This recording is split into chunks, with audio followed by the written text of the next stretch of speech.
தகாத உறவு அப்படின்றது நீங்கள் கேட்ட கேள்வியில் வந்து தகாத உறவில் இருந்தா அப்படின்னு சொல்லியிருக்கு. தகாத உறவில் இருந்தால் அது கணவரோ மனைவி யாராக இருந்தாலும் வந்து அதை வந்து ஒரு முக்கியமான ஒரு காரணமாக வச்சு வந்து விவாகரத்து வழங்க முடியும் அப்படின்னு சொல்லி நீதிமன்றம் சொல்லுது. என்னாச்சு உங்களுக்கு? நீ இன்னும் போகலையாடி? எங்க வழி இருக்கு எருமை? எருமையா? அந்த அடிப்படையில் வந்து நீதிமன்றம் வந்து உடனடியாக அது நிரூபிக்கப்பட்டால், ஆமாம் இந்த நபர் வந்து தகாத உறவில் இருக்கார் நிரூபிக்கப்பட்டால் நிச்சயமாக டைவர்ஸ் கொடுத்துருவாங்க. அதில் வந்து மாற்று கருத்தே கிடையாது.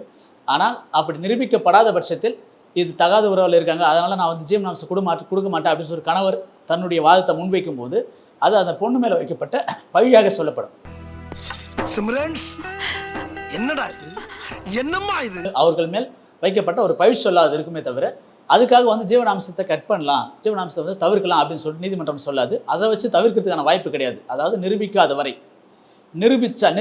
மேலும் அந்த பொண்ணு வந்து இப்படி ஒரு குற்றச்சாட்டை வச்சதுக்காக இவங்க மேலே வந்து கூடுதலாக வந்து பணமதியோ அல்லது மேற்கொண்டு வந்து சட்ட நடவடிக்கைகளோ போகிறதுக்கான வாய்ப்புகளும் இருக்குது. அதாவது அந்த மனைவியானவர்கள் வந்து சட்ட நடவடிக்கை போகிறதுக்கு வாய்ப்பு இருக்குது. என் மேலே வந்து அவதூறாக இது மாதிரி ஒரு பழியை வச்சிருக்காரு அப்படின்னு சொல்லிட்டு ஒரு நல்ல கனவுல நடக்க முடியாம போயிருக்கலாம்.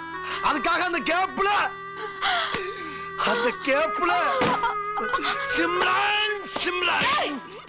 நிறுத்துடா. ஆனால் நிரூபிக்கப்பட்டால் நிச்சயமாக விவாகரத்துக்கான அடிப்படை காரணமாக வச்சுட்டு ஜீவனாம்சத்தை தவிர்க்கிறதுக்கான வாய்ப்புகள் அதில் இருக்குது.